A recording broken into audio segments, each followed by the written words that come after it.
കയ്യും കാലും കെട്ടിയിട്ട് പീഡിപ്പിച്ചെന്ന പരാതിയിൽ അങ്കമാലി സ്വദേശിയെ പോലീസ് അറസ്റ്റ് ചെയ്തു.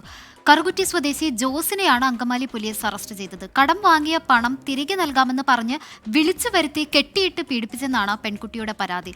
കൊച്ചിയിൽ നിന്ന് എസ് ശ്യാംകുമാർ വിവരങ്ങൾ നൽകും. Shyam, good evening. ഇത് എന്തൊരു വാർത്തയാണ്? വാർത്ത കേൾക്കുമ്പോൾ പേടി തോന്നാണ്. ഇതൊക്കെ കേരളത്തിൽ തന്നെയല്ലേ നടക്കുന്നത്? കയ്യും കാലും കെട്ടിയിട്ട് പീഡിപ്പിച്ചെന്ന്. വാർത്തയുടെ വിവരങ്ങൾ പറയൂ ശ്യാം. അങ്കമാലി സ്റ്റേഷൻ പരിധിയിലാണ് ഈ സംഭവം ഉണ്ടാകുന്നത്.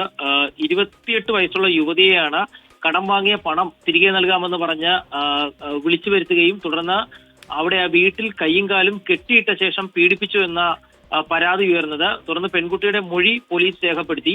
ഈ മൊഴിയുടെ അടിസ്ഥാനത്തിലാണ് കറുകുറ്റി സ്വദേശി ജോസിനെ അങ്കമാലി പോലീസ് കസ്റ്റഡിയിലെടുത്തത്. അന്വേഷണത്തിൽ പെൺകുട്ടിയുടെ പരാതി വാസ്തവമുള്ളതാണ് എന്ന് കണ്ടെത്തിയതിനെ തുടർന്ന് അറസ്റ്റ് രേഖപ്പെടുത്തുകയും പ്രതിയെ റിമാൻഡ് ചെയ്യുകയുമായിരുന്നു. 10 ലക്ഷം രൂപയാണ് പ്രതി പെൺകുട്ടിക്ക് ബിസിനസ് ആവശ്യത്തിന് വായ്പ വാങ്ങിയ ശേഷം നൽകാനുണ്ടായിരുന്നത്. ഈ പണം നൽകാതിരുന്നതിനെ തുടർന്ന് പലവട്ടം ചോദിച്ചപ്പോഴാണ് പണം നൽകാമെന്ന് പറഞ്ഞ് വിളിച്ചു വരുത്തി പെൺകുട്ടിയെ ലൈംഗികമായി പീഡിപ്പിച്ചത്. ശരി, ഈ പീഡന പരാതിയിൽ കറുകുറ്റി സ്വദേശിയെ അറസ്റ്റ് ചെയ്തിട്ടുണ്ട്. കറുകുറ്റി സ്വദേശി ജോസിനെയാണ് പോലീസ് അറസ്റ്റ് ചെയ്തിട്ടുള്ളത്.